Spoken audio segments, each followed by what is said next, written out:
fight in the blinking of an eye. The cobra strikes. Strike out against the foe.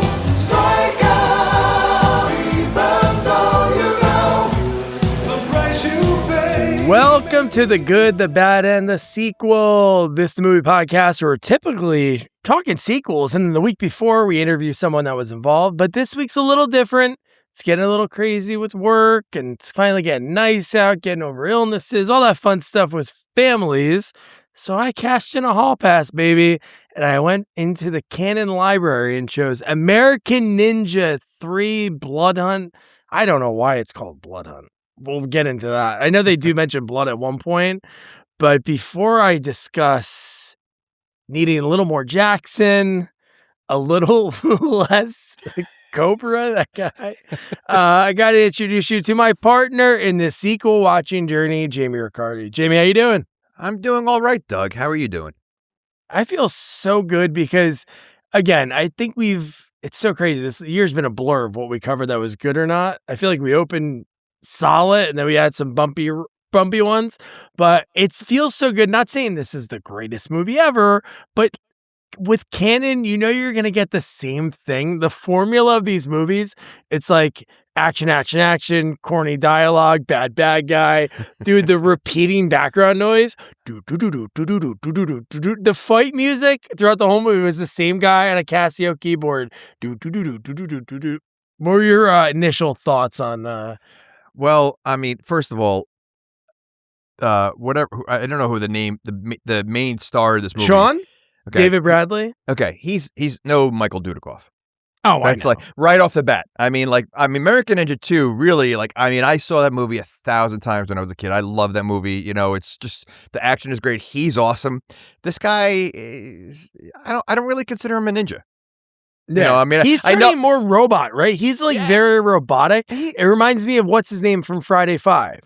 Remember how very even this guy, the way he talks to people, and then it's weird. Sometimes he's like kicking ass, and it's like, wow, this is cool. And then then he's joking a minute later, and then again, he doesn't I mean, listen, not that Dudikoff is the greatest actor, because he's very in his movies, he's very stone faced. Like, he doesn't show expression at all, Dudikoff. Yeah, but he could fight. Like, this guy, even his fighting is kind of lame. Like, and let's be honest. I don't know where they're making these ninjas in these 3 movies. They all stink. They all are awful. It's almost like they're all on the first day of the job. And they go out there and they just fail, So I think this movie wasn't good. I think the bright side was Jackson, and we didn't get enough of him. We did. But what we got was really good. And it's cool they did go back to the Wellwood jokes for the fans of the second one, which I know sequels do that, but it just felt so good when you're thinking of him. You think of him in the second movie with the swords and just how cool that callback was. But real quick, very important thing I need to ask you. Did you ever, I always knew with karate, you graduate, you get a different belt color. I was going to ask the same question. I was going to ask the same question. What is the difference? Because at first I'm like, okay, black belt, those are the best. So black ninjas should be the best, right? And then we get to one point, we get these blue guys, and they're better than the black ninjas were. And you're like, oh, now there's red ones that appear out of nowhere. I was thinking the same thing. Are they different levels? Part of me also, I thought the black would be great ninja outfits for nighttime, right? Except these ninjas are running around during the day, even going to their hideout. They're in plain sight. These ninjas are not stealthy at all. Like I said, I mean, I really feel for a movie called American Ninja, and there's tons of ninjas in all these movies, there isn't one good one. And even in this one, there wasn't even a good... Wait, Michelle, the ninja. The jet. I didn't know. I know. I don't think that's a real thing at all. But there isn't even a main bad guy in this one that could fight. Can fight. So here is a very important part of this movie. So we have a gentleman in this movie. It almost made you think some of the movies when it's oh, this is the bad guy, and then they talk, oh, you better not cross the Cobra. And you're thinking maybe this nerdy white guy that kind of looks like Patrick Duffy Yeah. now. Like Yeah. he kind of looks like him. The fact that we get this guy, and we get this song. How about the song that played? Coming? No joke. If I play this for That's you, a Casio. That's a Casio. but if I said, "Is this in a real movie?" You would think it's made up. Let me skip to the chorus a little. He who hesitates will be the first to feel the bite. In the blinking of an eye, the cobra strikes. Dude, this is take one of somebody's studio. His voice made the cobra strike. Strike out, even though you know. And another question, this movie came out in 89. So the world knows, and I know Cananovi stole stuff, but Karate Kid's in the world already, right? Can we pick another type of snake? Oh. Call him like, oh man, the leader, the python, something else. Cobra, the same thing, but that's already a front runner for Mount Rushmore Song of the Year. Okay. All right. Now, first of all, again, that literally sounded like someone was in their bedroom with their Casio singing who's never sung before and just made up like the song. And they're like, you know what? It's cheap. Let's cut it and let's do it. Because first of all, I'm not a bit. I don't notice ADR in movies at all. I'm not good with that. I don't pay attention, whatever. But I noticed it a lot in this movie. I mean, it was really bad in this movie. But yeah, I mean, when you have the main villain called the Cobra, but he's. Again, like at least in the second one, you have that guy that was killing ninjas, and he's tough, and he's the fighter, right? You have that big fight at the end. This guy was not a fighter at all. Like he had no fighting ability, and like there's no climax, like last fight. Like it was just like very underwhelming for a bad guy, for a villain. And by the way, your she name was is Cobra. talking about it, right? The way she's talking about him, correct? You're thinking this guy's gonna turn, dude. Correct. Even if he looked terrible and not strong or scary, him in a shirt with the thing on, or even in the suit, put a thing around his head, bandana, something, you're like, oh shit. But nothing. He did nothing. Nothing. And let's be honest. The plot, I even the plot of this movie, I don't know what it is because it's the same thing in every movie. Do you know that these movies have the same thing? It's all about making the perfect ninja. But this one was not that because we thought they were trying to find the perfect ninja like they were doing in the last movie. In this one, they find what you think is the perfect ninja, which we'll get into that later. And it's like, oh no, we're just going to kill him. We have this special thing to kill him? What? And they know of him. He was a young kid that trained on an island. Like, how do they even know who he is? I know. And they impersonated his watcher or his guardian. We'll get there. I mean, I such a big question on that one. But so here's one of my main questions. So if they're coming, like they're trying to make the perfect, their job every day is going to the labs and trying to make the perfect ninja, all these, So what's their job when they're not doing that? Because he started off as a kid. So what were they doing all this time, all these years before he grew up to be, a ninja? Were they working on anything else? Any other projects? Well, it seems like they don't have to produce results because when the girl was pulling like an Austin Powers, which she's the best, the ninjette's the best. The way she was that very vivacious secretary who looks so familiar with like her curly fro. Yeah. And when she was her and the admiral just wants to see more research. And so what are you actually doing here? And he's like, well, I can have my scientists reach out to you to bore you. You're in charge. You can't answer this question. Well, also, so she was at that meeting when he discussed what he was doing. When he was in the beginning, they discussed we're trying to find a formula to make So why did she act surprised later on in the movie that she said that, I thought you were trying to cure something or whatever. She literally was at the meeting of what he said he was doing. Yeah. So, no, I mean. She was not, but let's go right into this. Okay, so now we get we start off at like the 1979 LA karate competition. One more question. Yeah. Why is this movie rated R? Really? Yeah. I'm almost positive it's rated insane. R. I could be wrong. I'm almost positive it's rated R. And as like after watching the first like one or two fight scenes, I was like, why is this R? Like, there's really like there's no blood. I don't think there's any blood at all in this movie. I mean, there's a couple of deaths, but it is like very soft action. You know, it's nothing crazy at all. Where's the rating here? I could have sworn it was R. American Ninja. Yeah, rated R. Okay. Why is this rated It makes R? it makes no sense. I mean, there's not even a sex scene. There's nothing to make it R. Like, it was just, yeah. So I was surprised in that. So yeah. Oh my God, dude. Yeah, Okay. no, that makes no sense. Okay. But maybe because I guess I don't know why they would do that, because there's more blood in some other canon movies, 100%. And again, the action isn't like really. It's not really. It's like silly action. Like there's no like even. I mean, I think James has the best fight scenes, but like they're silly. Like this, even when he's using a sword he doesn't like. You don't see slices. You don't see. There's really nothing violent, and so I'm surprised because there's other movies that are PG-13 that are way more violent than this, so dude. Yeah, That's pretty wild. All right.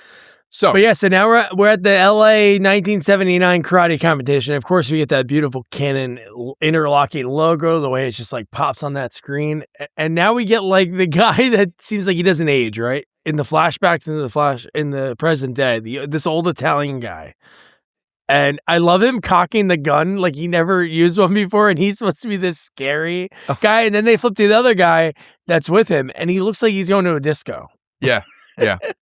And what does he say? He goes, listen, something like, we don't want too much, we don't want any violence. Let's do it as clean as possible. And the next scene, they're killing like 5 different people. Like they didn't waste any time on the violence part. And he literally said, let's not get too violent, or something. This is the first bad ADR when all the kids are talking. Oh my gosh. Yeah, the kids are talking, and then this is where we see them robbing, right? They're going to rob. Correct. And then they're busting through the door, and then that's when the guy's dad gets shot. But the kids, they sounded like, they looked like they're 12, but they sounded like they were like 30. Like the voices they used were, and again, I never really catch ADR, but this was so bad. Like just the voices were so, it's like, again, a 30-year-old trying to sound like a 12-year-old kid. That's literally what it sounded like. I do love one of the kids had a shirt on that said baseball is a way of life. And then like a second later, you see like all these guys get murdered. But the eye contact between a young Sean which is such a wild thing. So it's like his dad was this higher up in the military. He sees him get gunned down by these bad guys. And then he gets taken in by this Miyagi-like character. Why? Like what? I don't know. So like it's one like he took him in to he took him in to train him. Which was he even there at the tournament? The Miyagi guy. I don't know when we saw. I think we might have saw him then. Maybe I don't know. Okay, but like was he training him for revenge? Like they don't like they were because it was his dad's karate master. Okay, that's who he moved in. Which is really weird. So you think this movie's about revenge, but it's really not. Like he just happens to come across his father's killer. Like because it's like you're watching this movie, you see them going to a tournament later. Like all the stuff that happens after is just random. Like that in his life. Because if he didn't see his master get taken, he's fighting in a tournament. So so he's training. Like so you think like in the beginning of the movie as you're watching this is like, all right, he's training him for some kind of revenge to go back after these people, but that never comes out. No, I know. Except he sees him and he's like, "Oh, I haven't seen you in years. Hey, where are you going?" And then that never got called back. Nothing. Like it wasn't him. We knew it was an actor because they revealed that. But like nothing else. Like, where is this guy? Is he really dead? Like they don't even talk about it at all. I mean, I feel like they do like a lot. Like again, the tournament.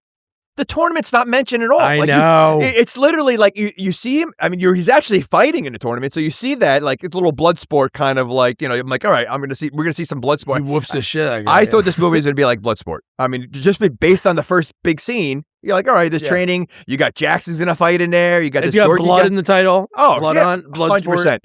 But nothing. It doesn't. You literally have people that were supposed to fight in a tournament go on this chase with you. and forget about the tournament. So these guys, you have a three, which was the skinny guy fighting in a tournament? Because well, he did do good for a while. A little bit. Him, yeah. But I mean, like, so okay, and even Jackson's there now. You're assuming the three leads, or three main actors, all trained for this tournament. You know, this is like the big thing, and they go one day and they just forget about it. I know. It would be cool if somehow they could have written this story to weave it. The tournament was still going on, and maybe they were like, "Oh, guys, we have to act cool," or they think we're on to them. We have to keep fighting it, because it would have been cool to see Jackson fight or something. But no, they really abandoned that. But you know what I did love? Him as a teen ninja, and he wasn't that good. And I'm sure that's showing progression, but also maybe just the actor they hired wasn't good. And I was thinking, like, they had all these teenage shows like Sabrina the Teenage Witch. How about like Sebastian the Teenage Ninja? Like a show of a teenage ninja, but not that good. He wasn't a ninja. It took him 20 because I mean, by the time he became a ninja, he was like 30-something years old. No, I know he looks 30-something, but I think time-wise, it's probably 10 years. It was not 10 years. He was like 12 years old, and I know the actor's a lot older. He's definitely 30 in this movie at least. Okay, so he's not 10 years because the kid was only about 12, 13 in the beginning. So you're talking about it took like I would say 15, 20 years to become a ninja. So is that like that's the normal? Like ninjas, you can't become a ninja. You need 15 years of training. I got a question. Can you become a ninja? Is that a real classification? He did. I'm saying right now, like how to be. Wait, so you think there's real ninjas? Being a ninja a real thing? Whoa! You know the next thing that comes up after that is being a ninja. What do you think comes up next? Illegal. And then the first thing is Kuara. Oh my god, which has the best thing sometimes. Can you get arrested for running around at midnight? What? Oh my gosh! All right, I don't want to hear what's in your Google search. Because you're going to have other things that pop up. So he's considered a ninja after all this training. Does he do any, outside of the stupid finger posing thing that he does later on, does he do any ninja stuff? Like at least with Dudikoff. I mean, I think he catches an arrow, he catches a knife and throws it back. Like he does he does way more. He does ninja. Crazy stuff, yeah. Well, he does, fights with a Bradley net. does, yeah. But he does like magical. So he's magical in this. He does. Dudikoff never did magic. He didn't need to. He was a real ninja. He didn't. I mean, he this threw guy, a screwdriver in a guy's neck. Who? Dudikoff. From like 20 feet away. He fought with a harpoon. He fought someone with a net. That bar scene alone was awesome. I mean, so this guy, literally, Bradley. I don't think he did any ninja stuff, and he never wore a ninja outfit. Like, wouldn't you think that if you have American Ninja, like at least Dudikoff wears the ninja outfit at the end, like you would think that you're gonna at some point you're gonna put on your ninja clothes to be a ninja? Like, there was none of that. In the fourth one, he's full ninja. Dudikoff. You watch the fourth one? I watch it. Yeah. Oh my gosh. So it's him and Bradley? Mm-hmm. Oh. But no Jackson. I feel like Jackson might have passed by then, or he was sick. Was the fourth one any good? Is it better than this one? The fifth one. Wait. There's a fifth one. The fifth one has Miyagi, Mr. Miyagi. Gosh. So they really crossed. Would it be amazing if the fifth one had Marty Cove too? That'd be great. Unbelievable! Oh my gosh. That guy was the Cobra. I'm the real Cobra. I guess we'll be doing these two in the future. Oh yeah, definitely the Miyagi. Yeah, definitely a series that we have to do all of it. But so now we see Sean all grown up, and then we see the Italian guy that murdered his dad, and this is where we see the lab, and we see the whole setup. We see the ninjas protecting the lab. You see the people inside like meeting the sleazeball general, and then we cut to, because it's a showing, hey, it's that same island. And then Steve James, and that's the first time Jackson meets. Okay, does Steve James ever wear sleeves in any of these movies? He can't. Shirts cannot hold him. I mean, we knew this wasn't happening, but I think he didn't waste time taking a shirt off either. Like in the fight, the shirt has to come off. Which, you know what, I'm all for. I think you have more room to do things. Like we always say this. Why do they always wear The other guy, he keeps his like. I think he has a button-down shirt or jacket on the entire like when he's fighting. Like, take your shirt off. Like, fight. Like, you have no one could grab anything on Jackson. You know, it's you know, he's got to come out, and I think that's part of his thing. But he never has sleeves, ever, ever. I mean, he literally was on the plane, just got off. He's going no sleeves. I know. I'm trying to think in Weird Science what he's wearing. I almost feel like he's wearing a jean jacket. He's in Weird Science? He's he's in the scene at the bar when they get Anthony Michael all drunk, and he's like, "Hey, what you call your girlfriend?" He's one of those guys on the telephone. Wait, he's one of the guys in the booth? Yeah. No way. Yes. I never knew that. Oh my gosh. He's got some random credits. I feel like there's another very random one besides obviously just the fact that he's Weekend at Bernie's too. To me, is wild. Wasn't I remember when I talked to what's her name for that 17-minute interview because she didn't want to talk that much, but I wanted to talk to her so bad because I love her work and but yeah, I remember asking her for a couple minutes about Steve James because he was a guy that was probably in the Black community acting wise, like he was like an action star. He was leading these films at Canada, and it wasn't like he was. It was like some of the studios that were just all, you know, like a Tyler Perry of the 70s and 80s, like the blaxploitation. This was like, hey, we want you to be our guy, and he was that guy. Like if he didn't get sick. God, man. Yeah, but I that's what I mean. But I feel like he didn't get the movies he deserved.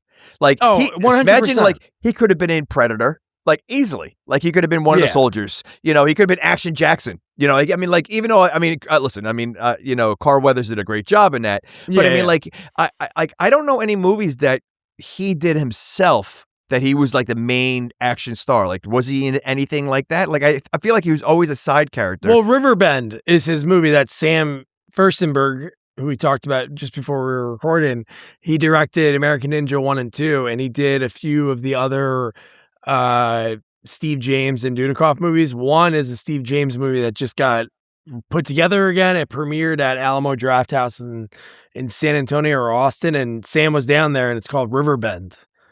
Pretty cool flick. I watched it when I talked to him. But yeah, they did like this a lot of action that came out. Was a lot of action? Yeah, he's like ex-military, I think.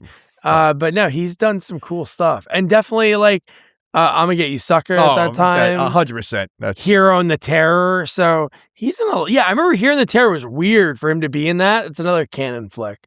Yeah, but even I'm Gonna Get You Sucker, he's the side character. Like, you know, he was always like, I mean, he's a great side character, but I just feel like, you know what, he had the size and he has the charisma that he could have done more. And, you know, I just, maybe because Carl Weathers was, you know, a bigger face there, that he kind of like, you know, they only had room for one big black guy, you know, kind of thing. Yeah. So, all right. He was in the Warriors. He was in the Exterminator. He was in the Warriors? Yeah, he's Baseball Fury. He's one of the players? Yeah. Wow. I'm gonna have to start Google and see if the scenes are there. I gotta see what he looks like. Brother from Another Planet. He was on like the original ER show. Oh my gosh. Yeah, he's in a bunch of cool stuff. He was in The Flamingo Kid, and I just watched that when I talked to what's her name. I don't remember that, but dude, he was in Mask, the movie, the Rocky Dennis movie. I haven't seen that in a long time. He was in Hospital Intern in that movie. And then once he linked up with Canada is where it changed. But yeah, he's guy at the table, uncredited in Weird Science. But yeah, he did. Avenging Force is the movie you should watch too. That's another one that Sam directed. It was in between American Ninja and American Ninja 2. But all right, fun times going down that great Steve James he's awesome. rabbit hole. I feel like I have to watch Ninja 2 while I go to bed at night. How do I not do that? But so then they meet, and then what's the first thing he said? Jackson, the Swordmaster. I love that story gets around. All these other movies we watch, nobody knows who Riggs is. Nobody knows who Murtaugh is. Nobody knows McClane.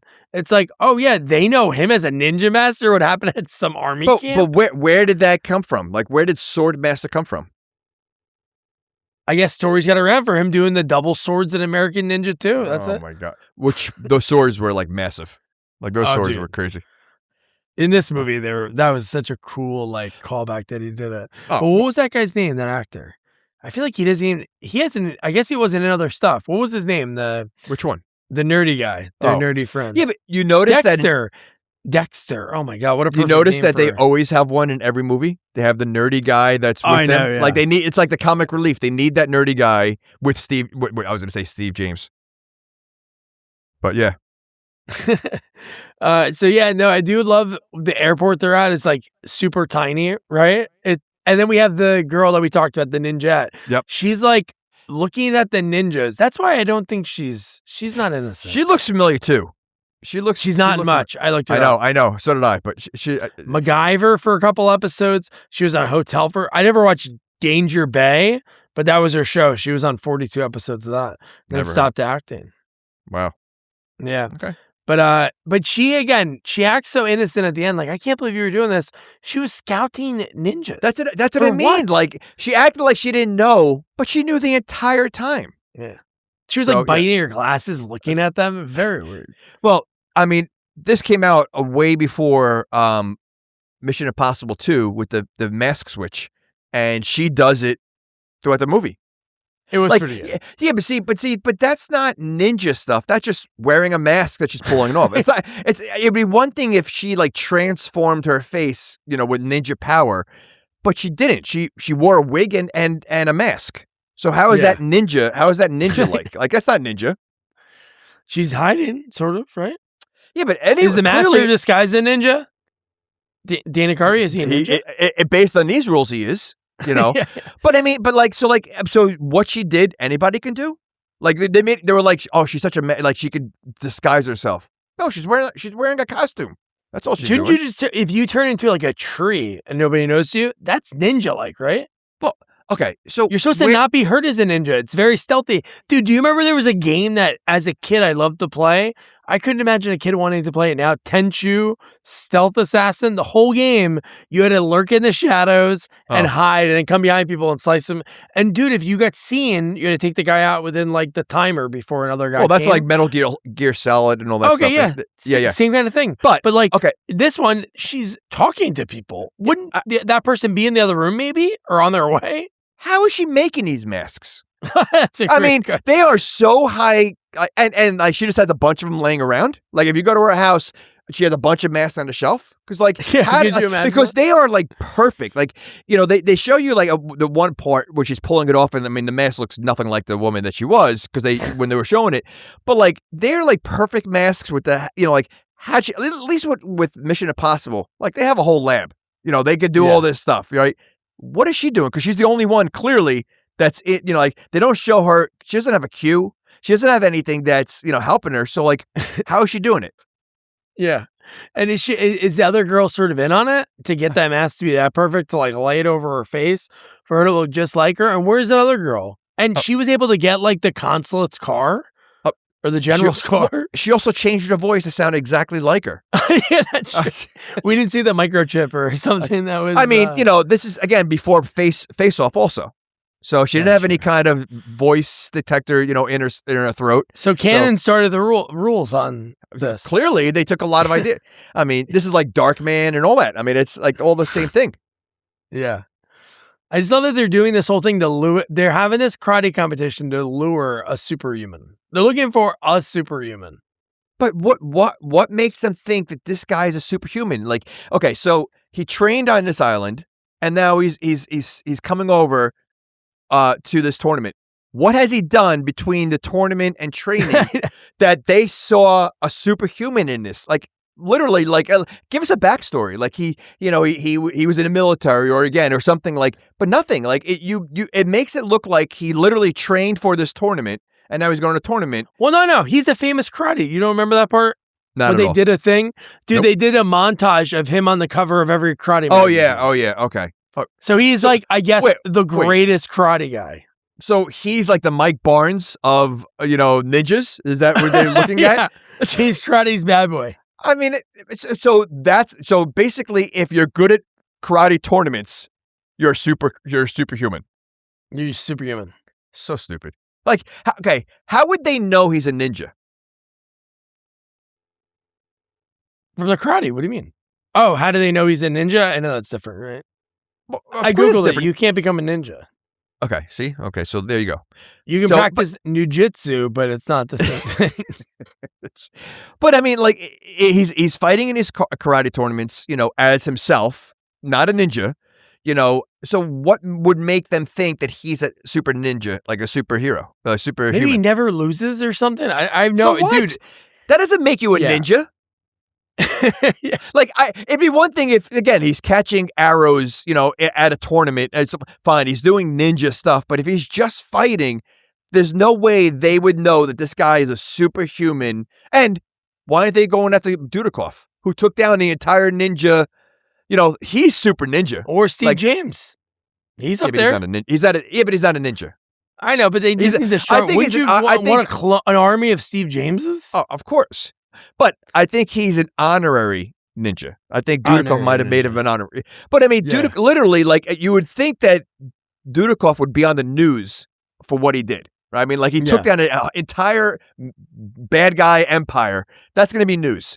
That's the guy you want, not a guy that's fighting in karate tournaments. Like, obviously with this, they could showcase the talent and they'd be like, oh, this guy's the best. Oh, that guy's good. I like this guy. Like, scouting. How about later in the movie when we had the general that killed his dad when he was younger and he pulls him into the room? The scientist guy has, what's his name, all tied up. Yep. And he brings him in and he goes, what do you think about this one? And he says, yes, good. That's it.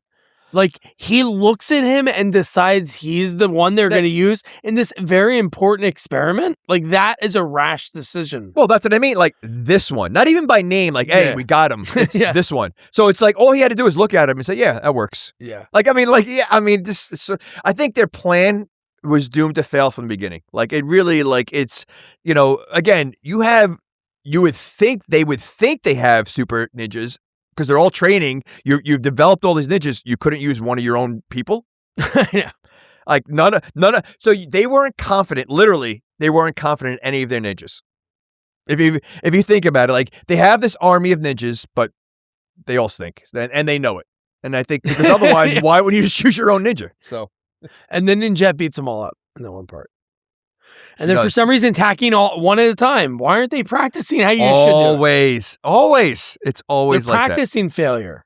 It's there. I don't think there was literally one fight that lasted more than 5 seconds.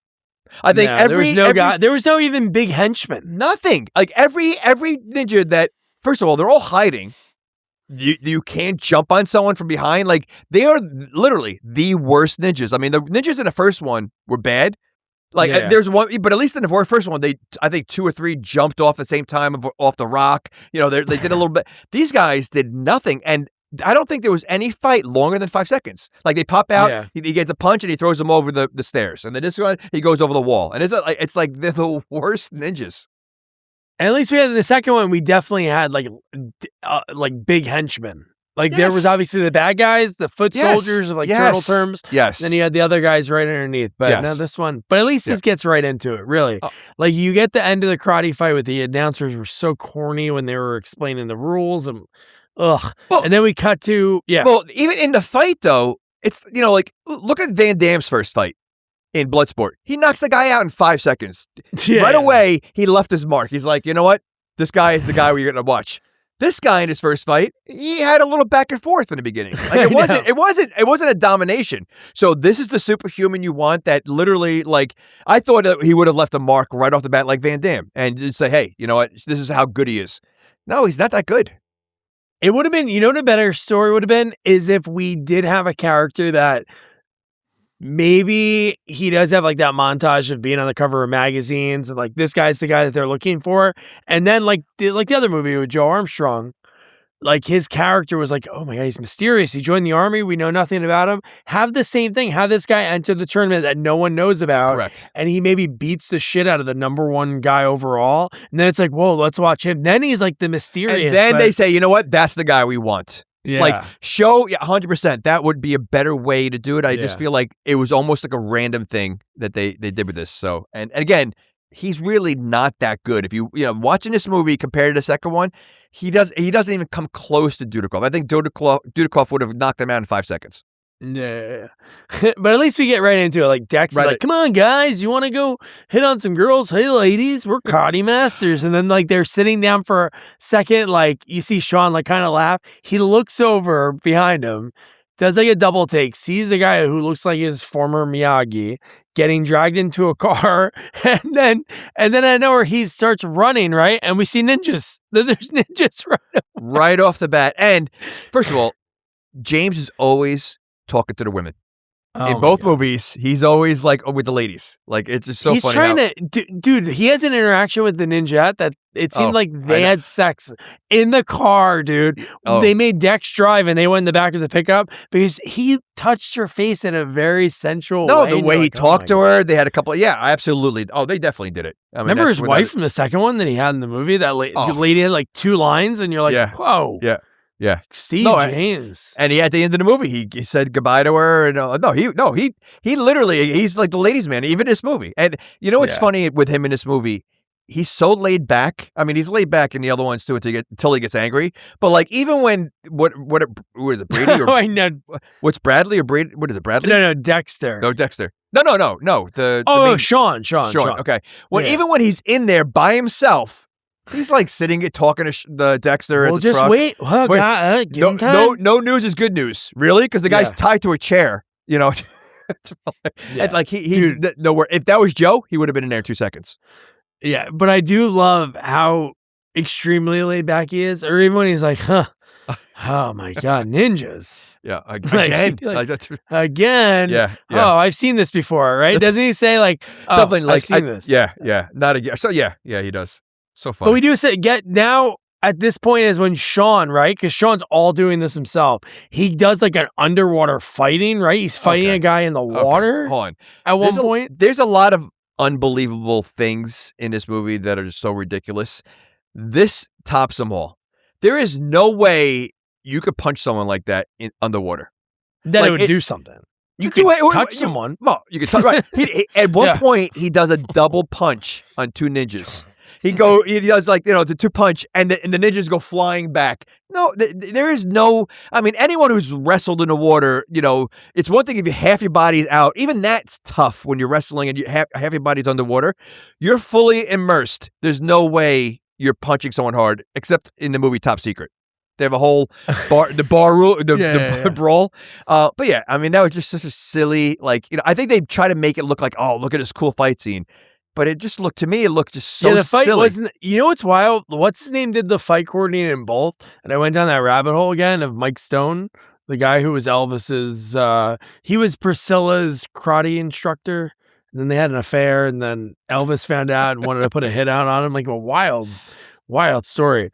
But he did the fight coordinating in this movie too.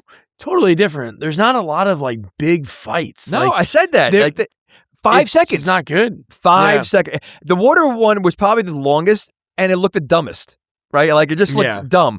But yeah, literally, like, there's no big fights. Like, even at the end, like, you have all those ninjas. Where were they? Like, I mean, like, you saw a couple in the hallways here and there, but, like, at least, again, in the second one, he's fighting everybody there. Like, it was, like, really, I feel like there really wasn't a lot of action. Like, it just, I don't know. No, it could have been more. But whoever wrote Steve, I don't know if Steve James had inputs on his lines or whoever wrote the lines. That's perfect. Like even, dude, when they come back, when Sean comes back and he's like soaking wet and they're still flirting with the girls and he looks at him and says, "You're a ninja." That explains a few things. And then he says, "Ninja, not again." Like, no, his lines are great, and I think he does the same line later on in the movie that he did in the first one. Stay down. But he said, yes, and he has one more other line. He goes something. I wrote it down somewhere. His final line of the movie was great. There was a lot I would kind of want to put on a t-shirt. Oh. Like "Ninja Not Again," and another line he says when they're going down the alley, because he says to him, "We got to find the trainer." Yep. Then we find out that's a fake. But he says, "I can't believe I'm looking for ninjas." Well, at the end of the movie, he also says "die" to one of them. Yeah, like and it falls down, right? And the guy goes back. Yeah. That was awesome. Amazing. Oh my god. All right. So good. So now they see the ninjas running off. So at this point, he says, I can't believe I'm looking for ninjas. And they're walking, and we see the ninjas running down. That's what I mean. Like, they're so out. Like, usually ninjas are hiding or like they're great at camouflage. You see them, like, again, running away, going into buildings. Like, they're not good ninjas. This is also when they're dragging his master and he's calling for Sean. Yeah. Like this. Sean. Like, he wasn't screaming it. Like, I mean, if you listen, they were probably like, hey, he might know what his screaming voice sounds like because it wasn't really him. No, it was an actor. No, it was the girl. That was the same girl that it was an inject. Oh, we saw her rip the mask. I missed that. No, but I think they said that or something like that. That she was the. Oh, I didn't him. know that. Yes. So she can disguise her voice. She did it before. But it's the way, like, there literally was no urgency in this. Like, and again, at this point, I thought it was his master. But so, like, he seemed very worried, but he literally did not yell Sean. He was speaking, Sean, like, very light. I'm like, seriously? Yeah. Like, this? He's really worried? Like, yeah. Oh man. So now they go to the beach, right? This is where you see the scientist guy. I think this is when he's pitching it to all the other bad guys. And he talks about like drugs, the kind that can cure people, blah, blah, blah, blah, blah. And then now these guys are at the beach, right? So now they just had this serious thing. Now they're chilling at the beach minutes later. Ridiculous. Like, ridiculous. Like, literally, like, as if they're on spring break. Like, nothing happened. But then at the same time, like you mentioned that they're always out, like, and dude, like, again, being a ninja, I guess you have to wear this outfit, but wouldn't you think, like, what she does is more ninja-like because in a way she's blending in? Yep. Why would you wear the ninja outfit on a beach? You stand out, and they're not even standing behind the tree. The one guy's standing right in the open. It really, I feel like this movie is almost spoofy. Like, the way the ninjas are. Like, they're, like, again, they're like, I don't think in any of the movies then you see the ninjas out in the open like that, unless they're like, I think the second one when they were on the beach again, they were running. Even that on the beach, I know they're covering their faces, I guess, so people don't know who they are because they want to be hidden. But Jesus, I know they're just standing. I know, it's so stupid. So stupid. And then at this point, this is when Jackson is like, "Hey, I can't hang out too long. I'm gonna go talk to the police." And dude, that part is great too. The cop is so corrupt. But why didn't Bradley go to the police? I mean, he literally saw his. I think he was going to look for something else, right? Didn't they sort of break up? No, but he should. I was saying, like, immediately when he saw it, before going to the beach and like relaxing, how about like say, "Hey, I just saw this guy get kidnapped. Let's go to the. You already wasted a day. Like, is this you can get in trouble, right? I'm sure you can. I saw a guy get kidnapped yesterday, but I had to go get my mail. So, sorry. How about the fact that mentioned there's a bunch of ninjas in the area? Like, maybe alert the police, like, see if they know anything about that. I wouldn't want to prank call the police, but could you imagine if you were a dispatcher and you got that call? 911, what's your emergency? You wouldn't believe it. You've seen those ninja movies? They're in my yard. There's a bunch of ninjas playing hide and seek. They're out there. And they're just standing there. They're not hiding behind my shed, not behind my fence. They're just standing in the open. I mean, if you're in a town where there's a bunch of ninjas running around, nothing good's going to happen, right? I mean, you got to assume, like, there's going to be some kind of trouble at some point. So, like, how about alert, like, the people in town? like, like, that you have, like, regular people that are living there, like, there's a bunch of ninjas running around? Watch out for those. Did you ever see the Onion clip of the Ninja Parade? It's like, we're all here watching the ninja parade, and there's like a reporter, like it's a real thing, but there's nothing going down the street because it's ninjas, and they're supposed to be like... Oh, you mean like they were actually camouflaged and no one saw them? No, they weren't camouflaged. It was like because they were hiding behind cars and like that's what I mean. Like, so no one saw them. That's a real ninja. Yeah. Like these guys. The kid's like, I think I saw one, and the dad's like, no, you didn't see them. They're that good, son. But at least they were like, you couldn't see them. These ninjas, you see them everywhere you go. Yeah, you should only see them at the last second. I feel like these ninjas, like they're hiding behind a dumpster, but you can see their feet.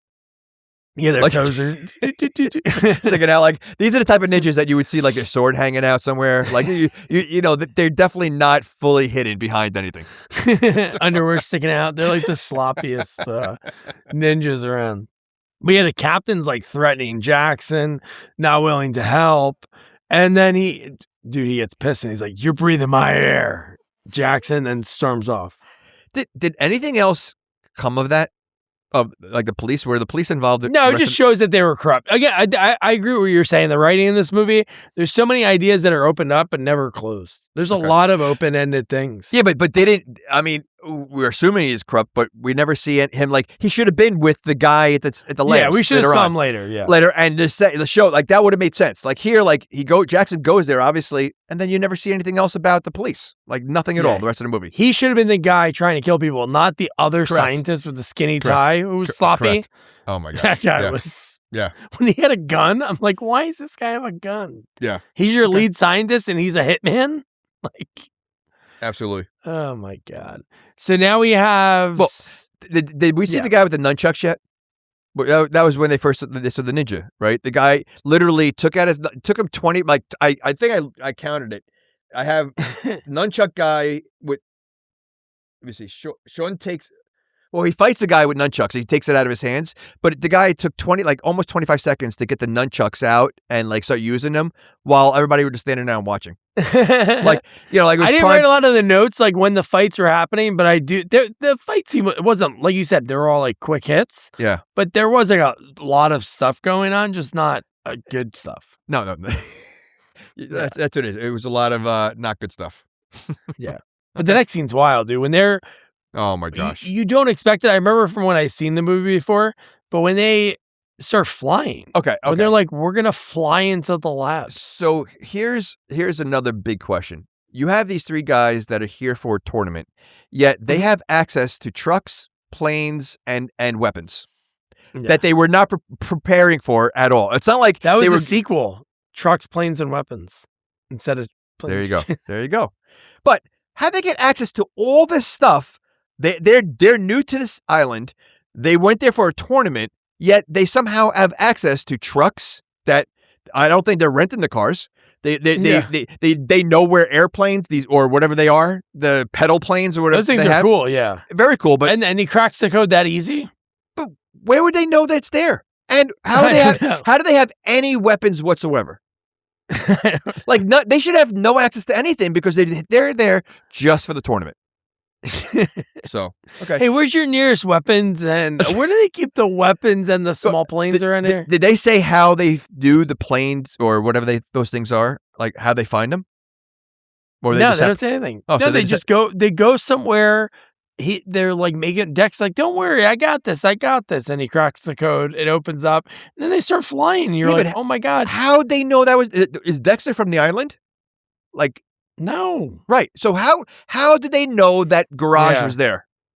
And I have no idea. I was trying to think if that was somewhere they went to, but that was their plan to fly in. No, they made that plan before we knew of planes. So they're basically, okay, listen, we got to fly in, you know, so we're not seen, which by the way, those planes, you could clearly, the worst possible. Yeah, so loud. So loud. At night, you'd hear that. Dude, it went right over the guy's head and it was like. No, but it was during the day. Like it was like, and they're like odd looking things, so they clearly gonna stand out. But they knew they needed some to fly in, and they just randomly went to a garage that has them. Like they just opened it up, and very easy to just fly. Like you think so? Anyone could just see these things, jump on it like it's a bicycle, and just like start flying it. Like it just. Well, we saw how bad Dex was. I wonder if that was written in the script, or they were just like. Shit, this plane's broke. We got to film. We got to do something that he's going to land in the back. Or they just wanted to isolate Sean. But that was. Are those real planes? Like, are those like real things they had? Like. Oh, yeah, I'm sure they are. I've never seen them before, but. Oh, so you're assuming. I mean, I never see them flying in a movie. They're They have to be real. I don't know about that. So, okay, so the hovercraft. They didn't make it for the movie. Wait, you know how you know it's real? They used, if you think about it, remember when we saw Dex the whole time? You saw like the actor's face a lot. Yeah. But when it came to, what's his name, when they were zooming in on him flying, Sean, he was wearing a ski mask. Well, why was he wearing a ski mask? It was cold so up there. They can use a pilot. They use a real pilot to fly. It was all ADR. I mean, that's whole scene was ADR. It was ridiculous.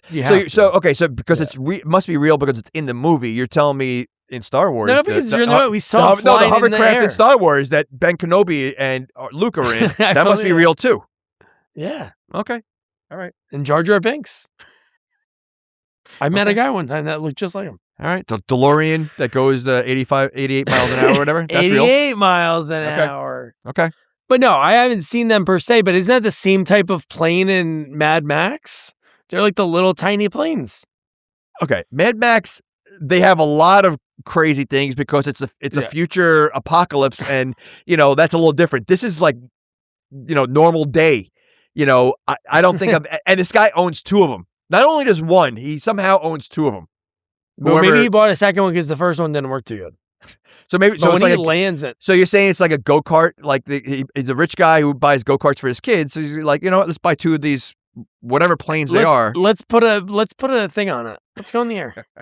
And I immediately couldn't imagine that. immediately doesn't work. The first one, Dexter's plane doesn't work. Yeah. I couldn't Ridiculous. imagine doing that. So ridiculous. Oh and then where is he? He magically finds that no map, no nothing.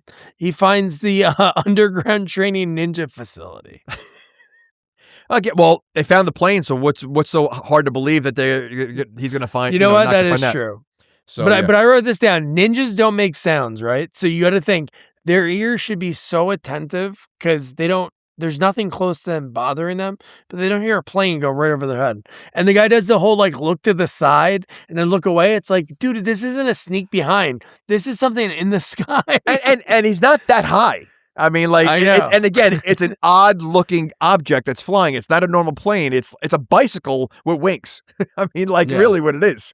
So, yeah, I feel like the ninja have like break rooms in that tunnel, in that room, like the way like they. I just feel like it's such a I don't know. That'd be a great sketch, dude. Ninja break room, and they're just complaining about, oh my god, dude. Man, Master Sensei was like, on my ass today for Chinese star throwing. I'm like, dude, I'm a staff guy. Well, at least you have your stars. I left mine home. Oh, embarrassing. Oh my god. Or the one guy, almost like Jonah Hill in was it Inglourious? No, when he has the Django, when he had the pillowcase on his head. Yeah. It's like, imagine the ninja. Yeah, my wife is washing my suit, and he's there with like a makeshift like mask or something like that. Or she bleached it by mistake and it's all spotty. And it's like, See, we got a sketch going. That's a good sketch right there. I wrote something down. Nothing to be mean about the ninjette, but she was really bad. Like, she was slow-mo. She was like now Seagal. She was doing, the ninjas were walking up to her and like walking into the arms, and it just looks so bad. Considering we've never seen a ninjette ever again, like I've never heard that term ever, she might have ruined it. She might. So she probably ruined it. Like, you know what? This is what happens when you have ninjettes. The Cobra should have been the one kicking ass. Like, she's not higher up in this operation. 100%. And again, like, have a final, like, have a big guy, big ninja or something. Like, how come there's never fat ninjas, like overweight ninjas? Or Beverly Hills Ninja. How about like who? Farley. In Beverly Hills. Was he a ninja though? Beverly Hills Ninja. Yeah. Oh yeah, duh. How about like a really like muscular, like an Arnold ninja, like that? Make that the bad guy. Like have a big fight at the end. Like, how come they're all skinny? They're always like skinny ninjas.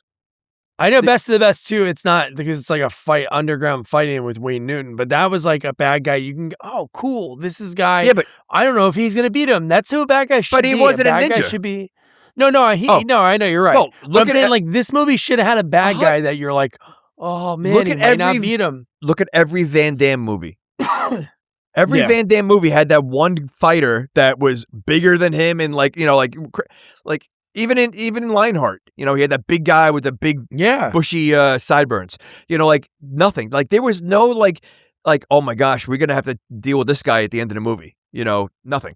Any good action movie needs like good villains. Even the worst of movies, like Death Wish 3, it's my favorite one. But if the bad guys weren't who they were, which shout out, it changes it. Kirk Taylor, the giggler himself, man of many talents. His wife is a director on a lot of like CBS shows, and he plays piano, and he just got a song on Boston Blue. The show, I think that's the Donnie Wahlberg one. and he has a song that's going to be in an episode. The Giggler. That's pretty cool. Very cool. But okay, so let's say even if he's not a fighter, but make the villain crazier. Like look at Cliffhanger. John Lithgow is not a fighter, but he was absolutely a lunatic. Like have something like that. But he had good henchmen. But he had great henchmen. But even himself, he was such a crazy madman that like, all right, even like, like you have something. This guy was like a laid back villain. Like he was nothing like scary about him at all. And it just like, there was like, to me, there was no buildup. The closest thing they came to a buildup, which literally didn't last any time at all, and was very confusing what happened and what it was. But when those statues that were supposed to be statues. I know. I mean, which I don't even know if they were statues because I saw them moving. I was like, "Is that guy's breathing?" Breathing. They were wobbling. You see I mean, but they were acting like they were statues, but somehow they turned into red ninjas with a button. And nothing happened. Like it was another quick like battle. Like it was like they should have been like the big. Like then fine. Here's what we're building. The super ninjas. Here's the big fight. That he's got to fight. And Jackson's got to come in there and help him. And no, he takes care of him in 2 seconds. Like it was nothing. Yeah. Okay. Well, it's so great, that whole thing we talked about before. No joke. I just scrolled down in my notes. I wrote about that. What? I'd love a good ninja team meeting after they get their asses whooped.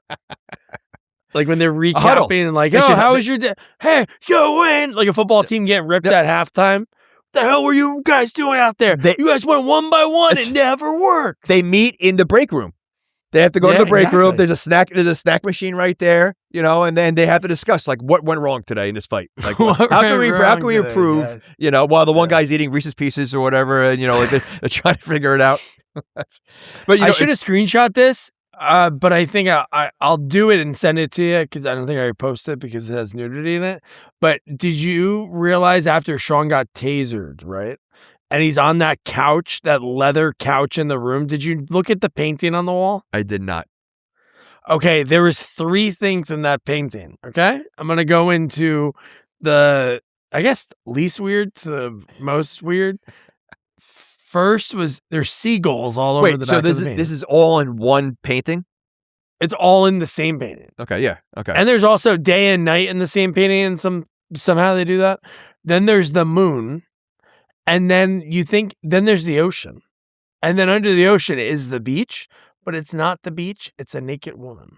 Wait a second. Boobs. Okay, so you have the moon up top. Is it in a normal spot? It's a normal spot. Okay. Large seagulls everywhere, but then boobs. But it's nighttime, and the seagulls are out. Sort of, because in some part of the photo it's very light for some reason. It's a very large photo. It's as big as a couch. Really? It's huge. But then when I'm looking at it, I'm like, my wife was actually watching it, and I go, "Are those boobs?"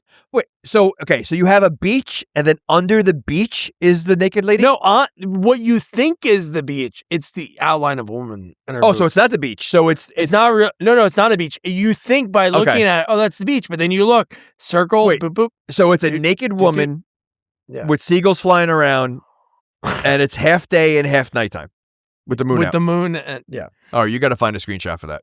I'll find it. You have to. Okay. All right. No, it's amazing. That's weird. But how about that taser? There was like the tiniest taser that literally knocked them out. Like even you see the tasers like police use. I mean, it brings you down, but it doesn't knock you out. That little taser knocked him out for how long? Because long enough for them to tie him up, put him on the couch, like ridiculous. And again, he's a ninja. He is a ninja. He went out pretty good, right? Because he was beating the guys up real good. That's what I'm saying. Right? And then he gets the net thrown on him. Oh, they do the good strategy then, right? Notice that Dudikoff didn't get caught in a net. They tried the net on him, and he actually threw the guys while they're holding the net. He's too good. Okay? This guy not only gets caught in a net, he gets tased and knocked out. Like, this is your soup. Okay, so you would think that the villains at this point be like, I don't know, maybe we should second guess our super, ninja here. I mean, this guy got taken out too easy. Like, maybe we got the wrong person. Oh man, so like, good. what do you think? They're watching the monitors and they're seeing this guy who literally stinks. And then you see Action taking Action. I was going to say Action Jackson. You see James taking out ninjas left and right, knocking them around using swords. What do you say? Like, hey, screw this guy. Let's get that guy. Yeah, right. I mean, let's pick that guy. He's still standing. Yeah, still Even standing, and Dexter, he's huge. not good. Like He's that's still the standing, superhuman. too. That's the super ninja. Yeah. Okay. Here. Oh, you found it already? Yeah. You found it I already? had to. Oh my gosh. Yeah. Oh, dude, it's gonna work. Do we have to put a warning because it's naked boobs? Well, that is definitely a boob. Right? Isn't that bizarre? Okay. Well, it's definitely nighttime. Yeah, I don't know why I thought it was. I guess because it's lighter, but yeah, look at that. Wait, so there's no head in that? No head, but you see this and that and the legs and everything. But then there's the moon, and then there's seagulls flying over. That is a bit. So what do you think went on that? And is that the Godfather below? It is. Yeah. I just saw Michael. Yeah, because fans of American Ninja 3, you know what's coming up next? The Godfather. Okay. Well, I can see the relation of the movies. So yeah. So it's funny. I'm looking at this. I didn't even see Bradley in the couch just now because he blends in. Like it's. I mean, this almost looks like he's at like a psychiatric, like a He does, right? psychiatrist, yeah. and he's on. Yeah. It's lame. How was your ninja work this week? I mean, you got the plants in the background. Like this is a psychiatrist's office. Literally, and they would have look a weird at the floor. And now that we're like really looking at this, like it almost looks like right over on the right there. It almost looks like they just did the carpet. Yeah, that's what I mean. Like, and the way he's standing over him, like he's like walking back and forth, taking notes while he's telling about his life as a ninja. Like my father's master wanted to be a ninja, but I didn't want to be a ninja. But he made me live on this island for this long. I wanted to disco. It was 79. I didn't want a ninja. My dad got shot. I mean, he forced me into this life, and I'm not really that good at it. But I mean, they think I'm the super ninja, but oh, sorry, your time's up. We'll continue next week. And yeah, ninja talk. Yeah. What a bizarre painting. I wonder, like, insane. When they're like the set director is saying, like, all right, we got to spruce up this office a little bit. We need a painting here. And like, did they make that painting just for this movie, or is that like an actual painting out there? Or maybe Tony brought his like horny 13-year-old son that day and said, "Hey, son, I'm gonna let you pick out the painting for this one." So weird. He went like there's like storage. It's funny when I pulled that up. I'm like, I wonder if I misremembered, and I was very tired, and I was just like seeing that. No, you didn't. It's pretty good. That's pretty accurate. But I want to know what goes on in the mind of the set director when they're trying to create a scene, in any movie, and they're like, all right, you know what it needs? It needs a painting here, and like something over here. What kind of painting, would like really like liven up the moment of what's going on? Like how did they decide on that? Like our buddy Don Deers wouldn't have done that. Don would have picked something tasteful. It's like, what do you think with a bad guy? It's like, oh man, he's got to have boobs on his wall, right? He's a real bad guy. I guess Death Wish 4, the guy had boobs on his cake. So I don't know. Maybe that's the thing. If you're a bad guy, you got to have boobs somewhere. So you have to have boobs somewhere and eating an apple with a knife. Eating an apple. And have an accent. Those are the signs of a bad guy in these 80s movies. He's got a weird Eastern European accent. Oh my god! And he's also a developer trying to take over the land in town. Oh shit! And don't forget, he's cutting an apple with a knife with one hand. Oh my god! What a talent that is! It really yeah, is. I feel like I cut myself. I could enjoy the apple. Well, that's why you're not. Do I really want to bite an apple, or do I want my fingers? You're not a main villain. The villains could do it, no problem. Good. And they could eat it, slice it, and keep cutting more. It's like juggling. I mean, they're able to do multiple things with that. I literally have to use two hands. Sometimes I have to place a fork in there to hold it down so it doesn't slide around. To be safe, these guys are doing it one hand. I don't know. Yeah. So Jackson again. I think I wrote. I guess I didn't write it down the first one, but this is probably the second or third time when it's like, yeah, I'm just waiting. Let's keep waiting. And this is what I wrote down a note, not even remembering when I watched this a few years ago. I was like, I want him going in with swords. And luckily that paid off. But Sean, dude, got to the point that we saw his ninja magic, that he was like kind of communicating with the ninjette. and he felt her outside the door, and she opened up the little window real quick. Well, I wrote something down here, and I'm not sure who said this. I think it was when was it Sean or Jackson first sees the ninjette, when he goes, "Who are you?" And she goes, "Why should I tell you?" He goes, "I'm here to help." And she started spilling everything. No, that was Jackson. Yeah, that's when Jackson okay. stuck up on. I mean, she stuck up on Jackson and okay. That, yeah. So I wrote that down because that seems very vague. You literally going she has no. This guy's a huge guy, and he's asking a question he's trying to and why should I tell you? Oh, I'm here to help. Okay. And you assume you believe him right off the bat, oh yeah, and you spill everything because she literally spilled everything. Yeah, and I think even after she says everything, he's like, okay, he was very believable, very believable. I guess we're gonna go with her, but then this is the same time where at this point I didn't know that she went into other people. I didn't know she was a secretary. But when that point, I was like, oh my God, dude, they're going to kill. Because the secretary is like, oh, but I can help you out. Oh yeah, we could get a new assistant. And then you're like, wow, this is great. This sleazeball guy who's obviously flirting with her and was checking her out, he's going to hire her and blah, blah, blah. And then he's like, kill her. Well, what? And then when she pulled off the mask after that high-speed chase, at first I'm like, how can the secretary be this good at driving? Yeah, I'm not saying, hey, women are great drivers. But it was just insane when you see the car hit the convenient. Women, and she's Asian. Oh, well, we don't know that right now. Well, I know, but I mean, so you just made a comment. I'm just saying, I'm not saying that, But I love the guy gets pushed off the road and he goes into the old 80s gasoline can waiting on the side of the road because the guy runs into it and it explodes. She looks back, reveals the mask pull off, and you're like, oh my God. And then the guys get out of the car and wait, they survived? The car exploded. Massive. It was a massive. It wasn't even it wasn't like a car explosion. It was a huge explosion, so. Yeah. We forgot the one thing that the villains do in every single 80s, I guess 80s and 90s movies is tell the entire plan to the person they have tied up, which they did again. What is the purpose of that? Why do villains feel the need to spill their entire plan to the one person that basically you're tying up for a reason because you think he's a super soldier or whatever, that there's a good chance he's going to escape this. If you're gonna tell the plan to anybody, tell it to Dexter. Tell it to a guy like Dexter. Listen, this guy has no chance of escaping.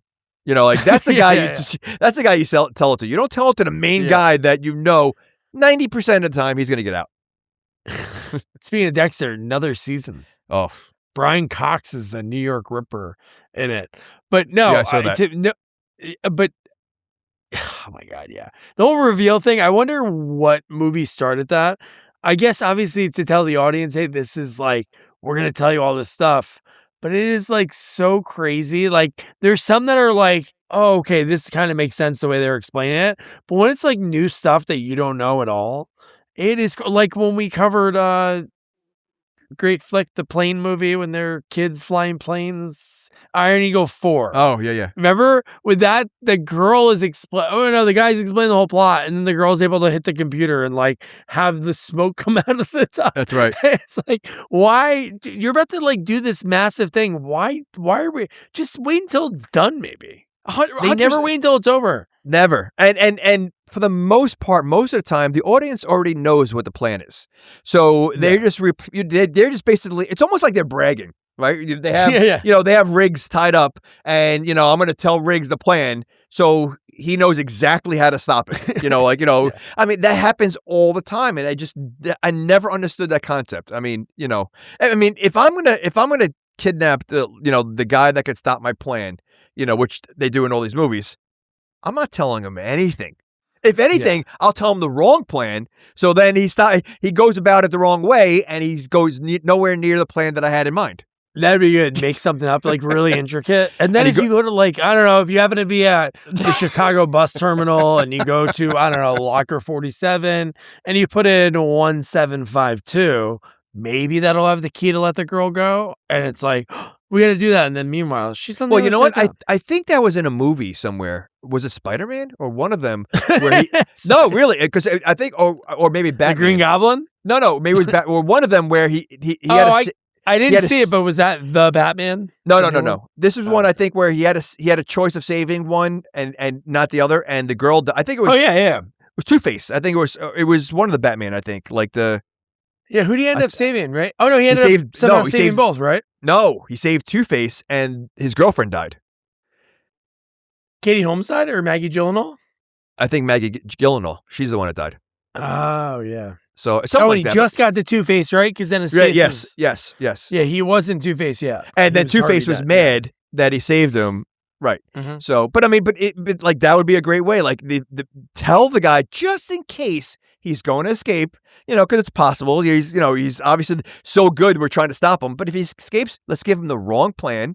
He goes to the wrong place, and that's it. Or that's how you kill him. Plant the bomb there, lure him there, and now your problem's solved. The villains don't think about those things. They never do. Is that like the biggest miss in superheroism, like in those movies, that he not only let his girlfriend die, he also sort of created like another villain that he had to go against?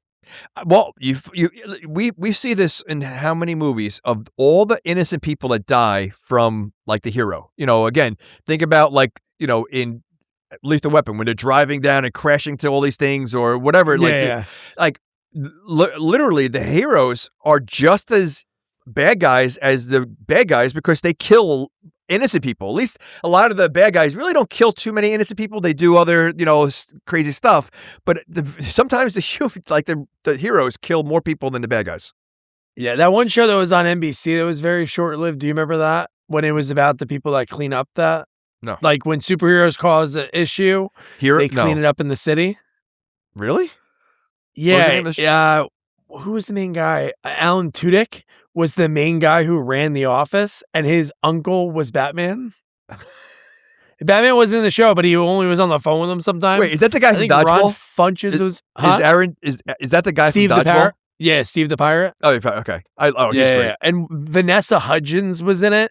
It wasn't that bad, but like they had like made up superheroes that they would like talk to in the show sometimes. But it was really funny. It was all just like, yeah, man, there was this bomb on this area that went off. We have to get the people over there to clean it up. So they're so their job is the cleaners of like pretty much. They were like city engineers. Sort of. Yeah, it was very dumb. I mean, that's why it only lasted like half a season. But oh my gosh, it's just a clever concept because it was such a. It was almost like that joke became a show. Because that's a joke when you watch a movie, you're like, holy shit, like who's dealing with this? Not only that, how long does it take to recover from that? Like, because you're talking about cities that are destroyed, buildings that are like, think about like, not to bring it up, but like 9/11, a building, you had two buildings that fall. That took a long time to recover from, right? I mean, to clear it out. And they did. So you think about these superhero movies, it's not just two buildings. It's multiple buildings. Oh, I know. Bridges and like roads. Like, so how long do these, these people's lives are never getting back to like for a long time. When you watch these movies, you're thinking like, all right, the next day, like everything's fine. When the entire city was blown up. Like, yeah. Remember in the last Batman one, The Dark Knight Rises, a whole football stadium with people in it? Like gets sucked into the ground. Well, I mean, that was a villain, though, so that's okay. Oh yeah, he got the pass. He gets a pass because that's what he's supposed to do. That's what he's supposed to do. Yeah. And then they bill. No matter what, the superheroes are screwed, right? The bad guy does something, you better have insurance to cover it. You mess up, you better have insurance to cover it. So. Well, I think that's the whole point of the Avengers. Like later on, I think is because half of the Avengers don't, like I think Tony Stark, whatever, is because of all these innocent people that are dying, but the other half wants to stop. I don't know. It's something like that. But like, think about the Hulk. I mean, when he destroys, he literally destroys like. Throws cars and like all this stuff. He's not looking for people. He's not looking for like not at all. a lady in a stroller. He's aiming for people. You know. Yeah. So yeah. Oh my god. So now, so we talked about it. The ninja shows up, convinces them to, hey, let's go in and get him. He needs our help. And then this is like when, which is so weird. They said, we're gonna pick you, Sean. Like that general's like, yeah, we're gonna pick you. And then the next thing, he's shooting him with a shot that's basically gonna kill him. And you're like, what? This changed so much. And great line by Jackson just before they went in, right? He said, okay, darling. And this is when he touches her face. You're right. Let's you're go right. kick some ass. Yep. And then we get a ship fight. The end of the movie is on a ship because Sean gets dropped off in a car and they're like, we got here just in time. And they're watching him. And then we get, at least that was a cool place for a fight to happen. Yes, but so rewind when he's with the ninja and she's teaching. First of all, why didn't he know that if he's a ninja?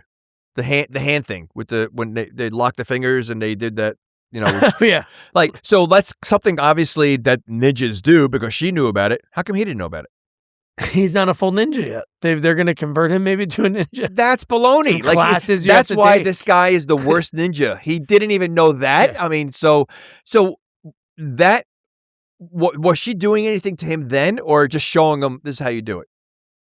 Because he does it again later on. Yeah, he does. Yeah. He does it like you think he's going to bring her back. Right? You thought something like that was going to happen? Yeah, I mean, so what did he do though? Like, what did he do when because he had to show that he was flexing as he's doing it. He's like, his mind is like ready to explode as he's doing he was it. just like somehow healing himself. Like, I know he had the antidote, but I don't remember him drinking it. And he just did that thing over his. Okay, yeah. but if that's the case, why did he wait so long to do it? Like, literally, she showed him as soon as they found out that he needs that serum. Like, she showed him how to do it. How about do it right there? Like, why did he wait all that time that he technically he could have died, right? Because he had this poison in him. He could have died at any moment. He didn't know when it was actually going to happen. So you're going to take your chances and wait until later to do it? Or what are you doing right away? Like, what are we waiting for? Let's just do it right now and, you know. And there was no time frame. It's not like he just said you're gonna die. No. Like there was no like you have an hour to live. Not at all. So you have he should no have idea. been panicking. 100%. Maybe they said, "Hey, you have 3 days to live." You're like, okay. Okay, well then that's a different story. But he Yeah. didn't say anything like that. So I would No assume time you'd frame. want it done. And wouldn't you want to be at full strength as we're going? Like instead of like having you only have 3 of you dragging you there to get there because you don't have the strength to do it. Like, yeah. Oh my god, dude! And then this is where I don't know if this was a line. Maybe you have it written down, or I made this up. But when I talked about like them having like that kind of meet cute moment when they're about to go and start fighting, does she say he says ninjet baby? Does he call her ninjet baby? Well, he calls does put her hair behind her ear. He might have because he calls all the women baby. He like again that's his talk. So I don't remember, but I could see him saying. I could totally see him saying that. So yeah. But they get in there pretty quick, and then they're able to. Sean is able. Oh, dude, how about when Sean? So they're fighting outside. Jackson's bopping guys on the head and beating them up, and then Sean wakes up and he grabs that machine gun, and he just guns down. I was not expecting that. But see, now that's another thing. I don't think ninjas use guns. Yeah, I don't remember. Dude, I think it's against their code. I don't think they use guns. He didn't sign the paperwork. I'm telling you, he's still allowed to use a gun. For him to say that he told Jackson he's a ninja, I think he's lying. I don't think he's a ninja. Really? I mean, the signs are there. He knows karate. There's no doubt, but he doesn't. There wasn't one thing that he did ninja like. In fact, no. I think the ninjet healed him. He didn't heal himself. And he was getting better so that when later on, when he does it himself, he thinks he healed himself, but he was already healed. Wow, you think he's a big old phony? Oh, I think he's 100% a phony. A real phony. Because if that's the fact, that means his father was a ninja too because he was trained by the other guy? Yeah, you know what? Maybe. See? An admiral that was just as stiff. Yeah. No. Like I was like tall and stiff, and it's like, oh yeah, he's it. Yeah. A ninja, and he died in 2 seconds. So yeah, he did. So okay, yeah, he got shot. You're a great ninja. Excuse he me. didn't touch them. I bet I'm sure in one movie Dudikoff catches a bullet in his teeth. I'm sure he can do that. He doesn't. He catches an arrow. He does, yeah. And so, any other tool that's and Last Dragon, he caught a bullet in his teeth. He did. They did that. He did. Oh, he did. Yeah. Because that was in the beginning of the movie, and they were like, it was like training him for it, and then at the end, you don't remember Show Enough? I've seen it before. That's not a go-to. Like, oh go my back gosh, to. I haven't watched it in a long time. Watching it again, it's so classic. But yeah, one of the bad guys, that Arcadian or whatever his name was, he shoots him. He falls over backwards, and then he gets up, and you see the shining, like you see the shiny thing of the bullet in his teeth. Oh, it's great. Oh, that's great, dude. Yeah. So Sean gets away because he guns down the general. And then I love when they get to like East Bay Labs.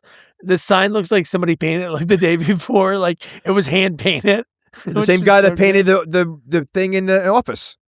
Oh, yeah, that is true. Oh my God. That would be funny. Now they're trying to sneak in. Wouldn't it be funny if there was like a naked girl on that picture? On that sign? No, oh my God. That would be so good. Just everywhere, just like naked girl graffiti. Like, oh no, honey, it's a moon. That's a beach. That's a normal beach. But I love that Jackson's pretending to be the limo driver. And then you get a really, like, you don't know what this drug is doing to him. Because again, I thought he was going to be the super ninja that they were going to like clone, so to speak.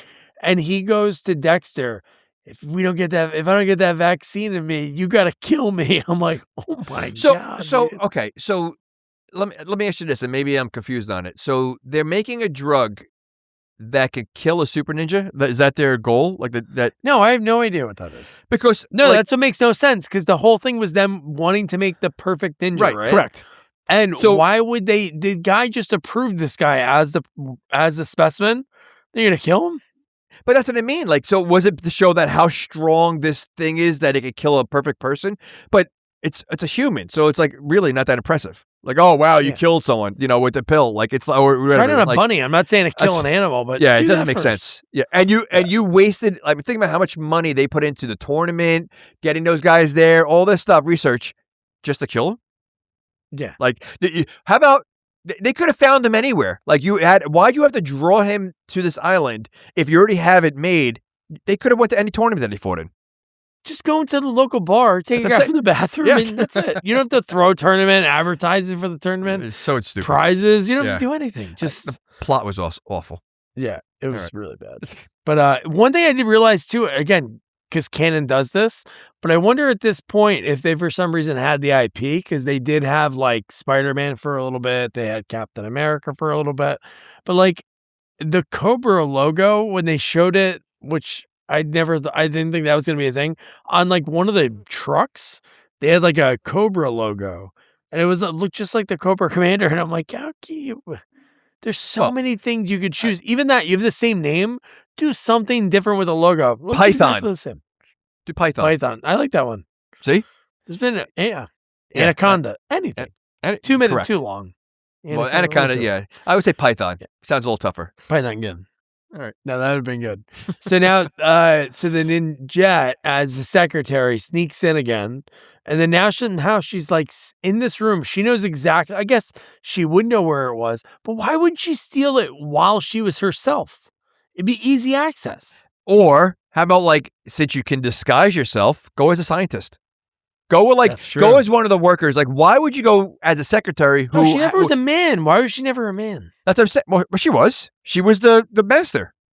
Oh, yeah. I don't remember that reveal. Yeah, she was. Yeah, okay. So, but why... How about, why go as a secretary who would have no reason to be there whatsoever? Right? Yeah. So, be a scientist with a mask on. Yeah, he's doing experiments or whatever. It would have been... Go as a ninja. I mean, you clearly somehow you go as the one person that would be out of place being there. The ninja. Oh my God. It's so ridiculous. But yeah, so now, dude, then what was rough was, so he catches her and you're like, oh my God, she's caught. She's going to get saved. Dude, and this is maybe, again, I don't think this movie should be rated R, but maybe this is one of the scenes. She got shot pretty violently. Like, that was pretty rough. No karate. Wait a second. So why wouldn't the Cobra have attacked her? Wait, she gets shot violently? Isn't every shoot? Every shot is violent. No, I know that, but you're not seeing it like this. They were showing the blood splatter pretty good. Yeah, I mean, I think when we saw her later, when he looked in the room and saw her on the ground, you saw like a lot of blood. Like it was other movies, they go shot, you hear the sound, and the guy's just lying there. You don't even have to show. Well, holes yeah, on. I guess. I mean, you know, I was more shocked than anything that like it was. Yeah. I mean, for that again, that easy. I mean, she was clearly good. At least like again, give her a battle against. They should have had another female ninja and have like the fight. Exactly. Something like that. That's it. What the henchman should, Yeah. or he should just have fought. Something. They're talking about him Yeah. like he's the greatest Correct. guy. Like Correct. she hyped him up. Like she's seen him fight. Correct. Or maybe it's just all bullshit like the Wizard of Oz. Like, oh yeah, he's this great guy. This guy's never fought before. No, in his life. that's what it sounds like. And you're right. He should have killed her by his hands. To make it more, like using the gun. So like I think you're right. I think he was the man behind the the curtain. Like he's that big cobra, big bad guy that everybody heard of, but no one's seen his face. Kind of thing. And then you finally see him, you're like, this is the guy. This is the guy. This is the nerd. So yeah, no, the Jackson line was he screams die. Yeah, die. And then the guy falls down. That's so good. But the bow and arrow thing was pretty sad. Like I did like when he had the swords. Yep. Because he had the sword and he was using it, and then there was a sword within a sword. So how does that work? Is it like is the sword hollow and then he just pulls one off it, or are they stuck together? One's a little smaller, I guess. It's a hidden sword. It sounds like an infomercial, like the Ronco Set It and Forget It. It's like, but wait, there's more. It's a sword within a sword. See, it would be funny if his sword didn't come attached, but like another sword came on the side, and he pulls another one on top, and like a Swiss Army sword. Retractable swords. A Swiss Army sword. Swiss Army sword. Yeah. I mean, I like his swords in the second movie better. I mean, those things. Were definitely. Those They things look were like almost like the old Sinbad. barbarian. They look like sword. Sinbad. Yes, exactly. Like Sinbad swords. Yeah. Yeah. No, that was cool. But yeah, he had that. But dude, the bow and arrow thing, because you're thinking, holy shit, dude, Sean is like, he's healed himself. Yep. He's catching, dude, it was cool. He's catching him, and then he catches two of them, leans down, and the other guy takes it right.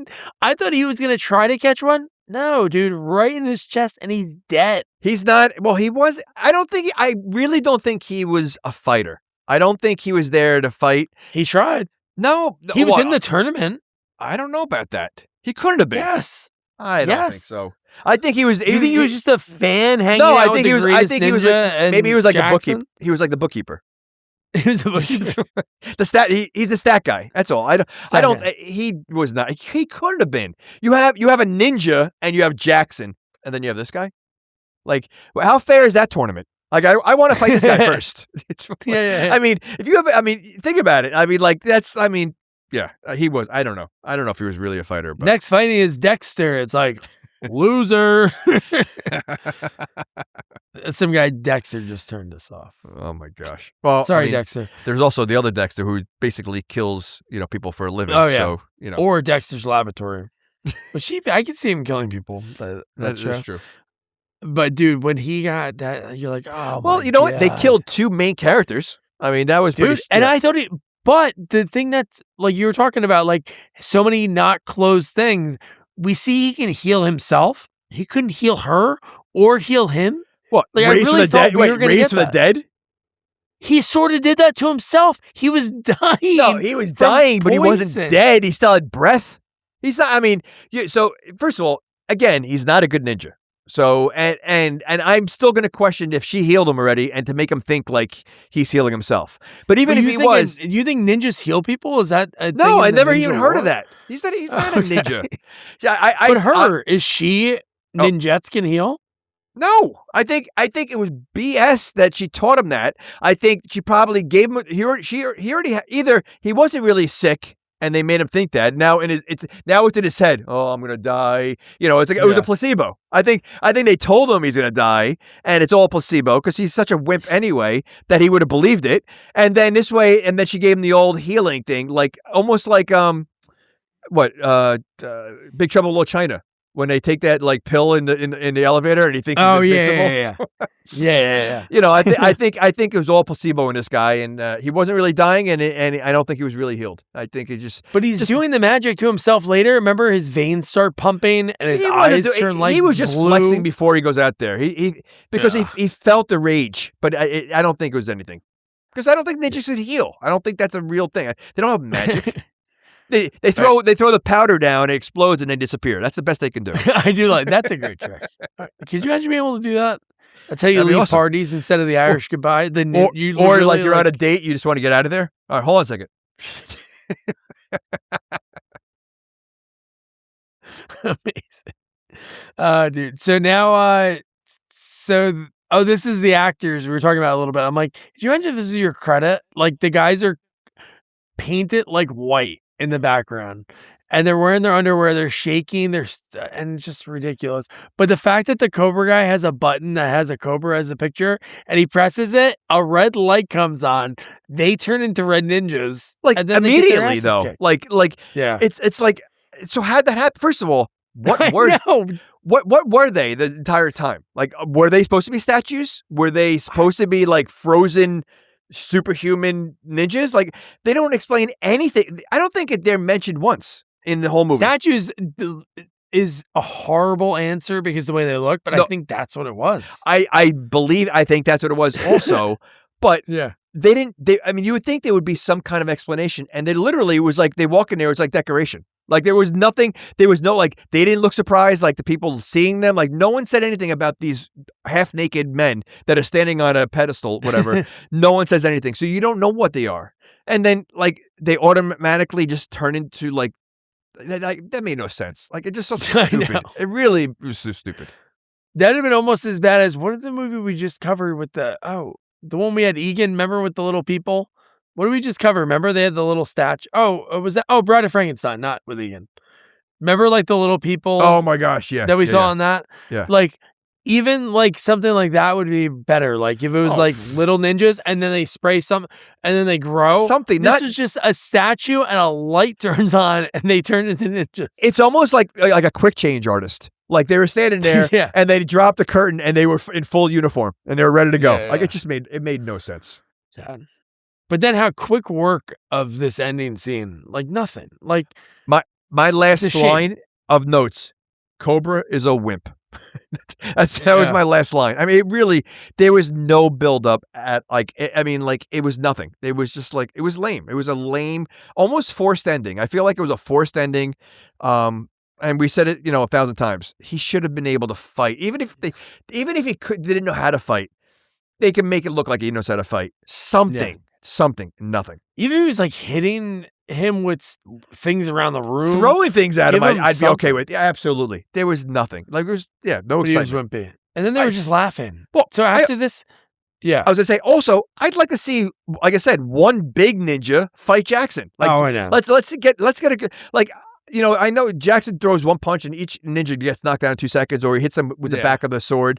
But like, let's see him like fight, bare knuckle fight against a big guy. It doesn't happen in 2 movies. Like I feel like they had a wasted opportunity. Throw like a Chung Li in there. Let him fight like that. Like I think it would have been so much better. Yeah, I would have loved that if for now it being his 3rd movie, have a real big guy. Yeah, nothing. Because he's always just like taking out these ninjas because he's like a foot taller. There's than no him. one close Have to him one big in one. any fight. I don't think he's ever got hurt in any of his fights. I mean, he literally took out a whole, 15 guys that are on him in the 2nd movie, and you hear bowling pins. I mean, so I mean, like I don't think he was challenged once in any of the movies. No, The only time he not was at all. challenged is when Joe beats him in the 1st movie in that like Yep. fight. That was the only when time. they're fighting outside, Yeah, and then yeah. ooh, you hear disrespect. So you're a ninja. Yeah. So good. But I do love the one of the last lines of the movie. I think it is the last line, right? So they're laughing about everything that happened, Sean and Jackson. You're like, oh my God. They're like 2 people that they kind of were friends with. Like the one guy, Dexter, they might knew him for maybe a day. He's dead. They're Yeah, but- giggling.